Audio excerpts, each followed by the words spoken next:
வணக்கம். நம்ம PhD thesis அதாவது நம்முடைய ஆய்வேடு.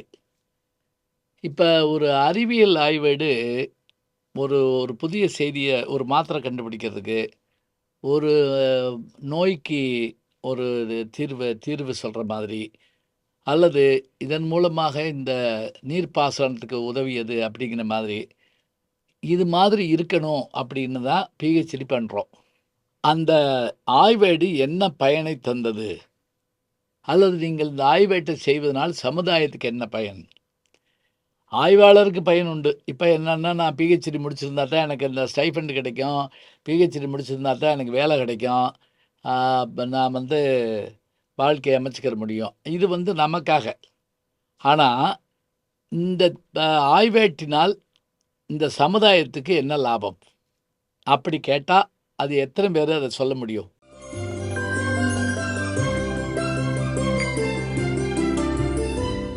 இப்ப நான் என்னுடைய ஆய்வேடு பற்றி ஒரு அரிய செய்தியை சொல்றேன் பாருங்க.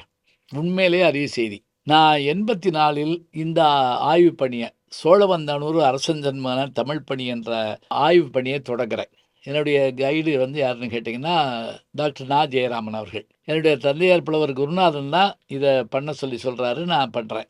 இப்ப இது தொடர்பான நூல்கள தேடி நாலா பக்கம் நானு 5 வருஷம் அலையிறேன். 84ல ஆரம்பிச்சு 89 வரைக்கும் 5 வருஷம். ஏன்னா, இவரு அரசன்மாருக்கு நேரடியான வாரிசுகள் இல்லாதனால, அங்க இருந்த ஒருத்தர் மட்டும் தான் நமக்கு உதவியா இருந்தார். ராக்கப்ப பிள்ளைங்கிறவர் மட்டும் தான் உதவியா இருந்தாரு. ஆ பின்னாடி நான் அந்த நூலகங்கள்ல போய் தேடிக்கிட்டு இருந்தேன். இந்த நேரத்தில தான் பேராசிரியர் பரமசிவன் இங்க 86ல தியாகராச கல்லூரிக்கு வந்தவுடனே, என்னுடைய ஆய்வுக்கு அவர் ரொம்ப உதவியா இருந்தார். அப்ப நான் அவர்ட்ட என்ன சொன்னேன்னா, நம்ம ஒரு தடவ மேலை சிவபுரி போயிட்டு வருவோமே! எங்க பொன்னமராவதி பக்கத்தில. அங்க கணேசர் செந்தமிழ் கல்லூரியில அத தொடங்குவதற்கு காரணமா அந்த நம்முடைய அரசஞானவர் தான் இருந்திருக்காரு. அங்க இருக்கக்கூடிய நூலகத்தில போய் பார்த்தோம்னா, ஏதாவது நூல்கள் கிடைக்கும் அப்படின்னு சொல்லிட்டு, அப்ப முருகேச பாண்டியன் அங்க நூலகரா இருந்தாரு. இப்ப நீங்க நிறைய கேள்விப்பட்டிருப்பீங்க. முருகேச பாண்டியன் எழுத்தாளர். பல முத்தப்பன் அவர்கள் அங்க முதல்வரா இருந்தார். ஆய்வேடுகளை எல்லாம் நாங்க பார்த்தோம். அங்க இருந்த அரிய புத்தகங்கள்லாம் அங்க காப்பி எடுத்துக்கிட்டோம்னு வச்சுக்கங்களேன். அப்ப வெளியில வந்தபோது, அரசஞானம்னார் இந்த பகுதியில ரொம்ப நாள் இருந்திருக்காருன்னு கேள்விப்பட்டோம். இங்க ஏதாவது செய்திகள் இருக்கான்னு பார்ப்போம் அப்படின்னாரு. ஏன்னா, தோப்பா அவர்கள் கள ஆய்வுல ரொம்ப ஈடுபாடு கொண்டவரு. அப்ப என்னாச்சுன்னா, இந்த பக்கத்துல ஒரு சின்ன தோப்புங்க. அந்த தோப்பும், அந்த அதுல ஒரு கிணறு. அந்த கிணறு சதுர கிணறா இருக்கு. அந்த கிணறுல ஒரு சின்ன ஏற்றம் இருக்கு. அதாவது ஏற்றம்னா எப்படின்னா, அப்படி தண்ணிய மோக்கிறதுக்கு மேல கூடி நடந்து தண்ணிய இறைப்பாங்க. இல்லைன்னா இந்த பக்கம் கல் தொங்க விட்டுருப்பாங்க. இப்ப இத மேல ஏத்தி விட்டா அந்த தண்ணிய எடுத்து அந்த பக்கத்துல இருக்க தொட்டியில அது கொட்டிரும்.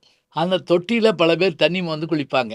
அதாவது பொதுமக்கள் குளிப்பதற்காக ஒரு நீர் தொட்டி, கிணறு, கிணற வெட்டி, நீர் தொட்டிய கட்டி, ஏற்றத்த போட்டு, இந்த ஓடுற தண்ணி பூராம் போயி, அங்க இருக்கக்கூடிய பூச்செடிகளுக்கு பாய்ஞ்சு, ஒரு நந்தவனத்த உருவாக்கியிருக்காருங்க ஒருத்தரு. அந்த பூந்தோட்டத்தை பார்த்து நானும் தோப்பா அவர்களும் வியந்தோம். அங்கு ஒரு சின்ன கல்வெட்டு கூட இருந்தது. நான் உடனே கையில கேமரா கொண்டு போயிருந்ததுனால, அந்த காலத்துலலாம் என்னன்னா, ஒரு ஆய்வாளர் தன்னுடைய கையில எப்பவும் ஒரு புகைப்பட கருவி வச்சிருக்கணும், குறிப்பு வச்சிருக்கணும், எல்லாம் எழுதிக்கிறணும், எல்லாம் செய்யணும். நான் அந்த கல்வெட்ட ஃபோட்டோ எடுத்துட்டு வந்தேன். நானும் எங்க ஆசிரியர் தோப்பா அவர்களும் போயி, அங்க மேலை சிவபுரியில அந்த நந்தவனத்த பார்த்துட்டு வந்துட்டோம். நான் என்னுடைய ஆய்வேட்ட பல்கலைக்கழகத்தில சப்மிட் பண்ணி, எனக்கு அவார்டெல்லாம் கிடச்சிருச்சுன்னு வச்சுக்கங்களேன். அப்ப தாங்க ஒரு ஆச்சரியம் நிகழ்ந்தது. எனக்கு ஒரு கடிதம் வந்தது. அந்த கடிதத்தில வந்த செய்தியும், அதில சொல்லப்பட்டிருந்த விஷயமும் என்னான்னு உங்களுக்கு சொல்லட்டுமா? நல்ல செய்திகளை நாளும் சிந்திப்போம். நாளை சந்திப்போம். வணக்கம்.